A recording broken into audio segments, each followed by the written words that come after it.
지난 시간에는 한정숙 아주머니의 반찬 품앗이 이야기를 들려드렸죠. 매일 반찬 갖다준 진짜 이유, 43세 아줌마의 품앗이 기적, 정말 따뜻했어요. 오늘은 그 동네에서 일어난 또 다른 놀라운 이야기예요. 송재용이라는 의사 선생님 이야기인데요. 이분이 밤마다 한 일을 들으면 정말 소름이 돋을 거예요.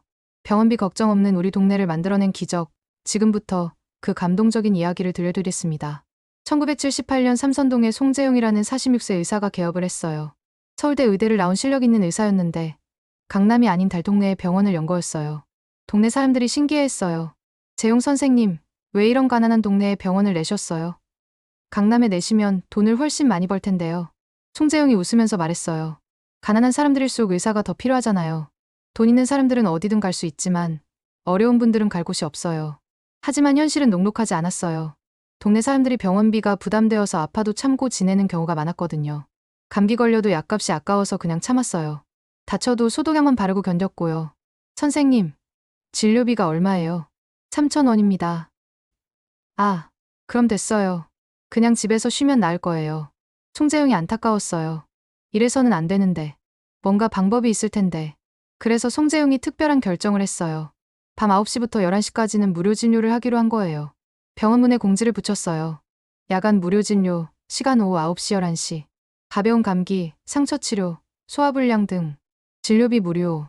동네 사람들이 반신반의했어요. 정말 공짜로 봐주신다고? 세상에 그런 일이 어디 있어? 첫날 밤, 송재용이 병원에서 기다렸는데 아무도 오지 않았어요. 사람들이 믿지 못하는 것 같았어요. 세상에 공짜 진료가 어디 있느냐는 거였죠.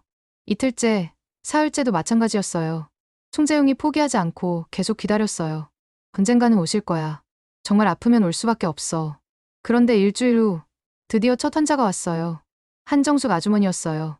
손가락을 베어서 피가 나고 있었거든요. 선생님, 정말 공짜로 봐주시는 거 맞아요? 송재용이 웃으면서 말했어요. 네, 걱정 마세요. 빨리 치료해드릴게요.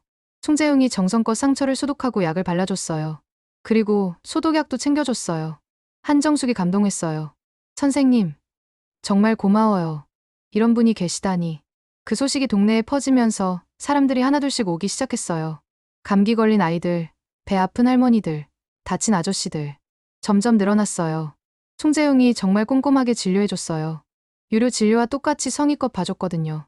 아, 목이 많이 부으셨네요. 이 약 드시고 따뜻하게 하세요. 상처가 좀 깊네요.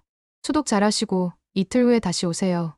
1979년 겨울, 정말 놀라운 일이 일어났어요. 동네에 독감이 크게 돌았거든요. 온 가족이 다 아픈 집이 많았어요. 그런데 병원비가 부담되니까 사람들이 병원에 오지 못하고 있었어요. 송재용이 이 소식을 듣고 직접 집으로 찾아가기 시작했어요. 왕진 가방을 들고 아픈 사람들 집을 하나하나 돌아다녔어요. 박선미 사모님 집에 갔을 때였어요. 온 가족이 다 고열에 시달리고 있었거든요. 송재용이 한 명씩 다 진료해줬어요. 해열제도 주고 감기약도 줬어요. 박선미가 눈물을 흘리며 말했어요. 선생님, 이런 데까지 와주시고 진료비는 얼마죠? 송재용이 손사래를 쳤어요. 아니에요. 이웃이 아프면 당연히 와야죠. 돈은 신경 쓰지 마세요. 그렇게 송재용은 열흘 동안 동네를 돌아다니며 50여 가구를 치료해줬어요. 모두 무료였어요. 동네 사람들이 감동의 눈물을 흘렸어요. 의사가 직접 집까지 와서 무료로 치료해주다니 상상도 못했던 일이었거든요. 그런데 여기서 더 놀라운 일이 일어났어요. 송재용이 동네 사람들에게 제안을 한 거예요. 여러분, 의료공제회를 만들어보면 어떨까요? 무슨 말이냐고 물어보니 송재용이 설명했어요. 동네 사람들이 매달 조금씩 돈을 모아요. 그러면 누가 아픈 응급 상황이 생겼을 때 그 돈으로 치료비를 대는 거예요. 지금의 의료보험과 비슷한 개념이었어요. 하지만 그때는 그런 제도가 없었거든요. 동네 사람들이 송재용의 제안에 동의했어요. 각 가정에서 매달 500원씩 내기로 했어요. 당시로는 적지 않은 돈이었지만 병원비 걱정을 덜 수 있다니까 모두 기꺼이 냈어요. 500원이면 라면 10개 값인데 그래도 아플 때 병원 갈 수 있으니까 좋아. 1980년 봄, 의료공제회의 첫 번째 케이스가 생겼어요. 최윤기 아저씨가 연탄을 나르다가 허리를 다쳤거든요. 심하게 다쳐서 큰 병원에 가야 했어요. 치료비가 10만 원이나 나왔어요. 최윤기로서는 감당하기 어려운 금액이었죠. 그런데 의료공제회에서 그 돈을 대신 내줬어요. 최윤기가 눈물을 흘렸어요. 고마워요. 정말 고마워요. 이웃들 덕분에 제가 치료받을 수 있네요. 소식이 퍼지면서 의료공제회에 대한 신뢰가 더욱 커졌어요. 송재용이 공제회 운영도 꼼꼼히 관리했어요. 어떤 병에 얼마를 썼는지 모두 공개했거든요. 이번 달에는 감기 치료에 3만 원, 상처 치료에 2만 원, 응급실 이용에 5만 원을 썼습니다. 투명하게 공개하니까 사람들이 더 신뢰했어요. 1981년 정말 기적 같은 일이 일어났어요. 동네에서 교통사고가 났는데 다친 사람이 삼선동 주민이 아니었어요. 다른 동네 사람이었거든요. 하지만 송재용이 즉시 치료해줬어요. 응급 상황이니까 일단 살리는 게 중요하다고 했어요. 치료비가 많이 나왔는데 의료공제회에서 그 돈을 대신 냈어요. 동네 사람들이 말했어요. 우리 돈인데 다른 동네 사람 치료비로 써도 되나요? 송재용이 대답했어요. 사람 목숨 앞에서 우리 동네, 다른 동네가 어디 있어요? 응급 상황에는 누구든 도와야죠. 동네 사람들이 송재용의 말에 공감했어요. 그래서 흔쾌히 동의했죠. 맞아요. 사람 목숨이 제일 중요하죠. 그 다친 사람이 완전히 회복된 후에 찾아왔어요. 온 가족이 와서 절을 했어요. 저희를 살려주셔서 정말 감사합니다. 그리고 그 가족이 놀라운 제안을 했어요. 저희 동네에도 이런 의료공제회를 만들고 싶어요.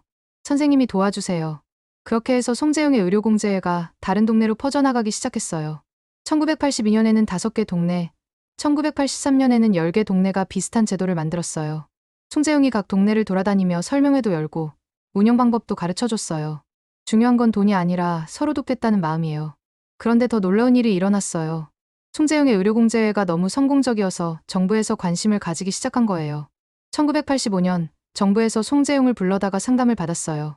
전국 의료보험 제도를 만들 때 참고하고 싶다는 거였어요.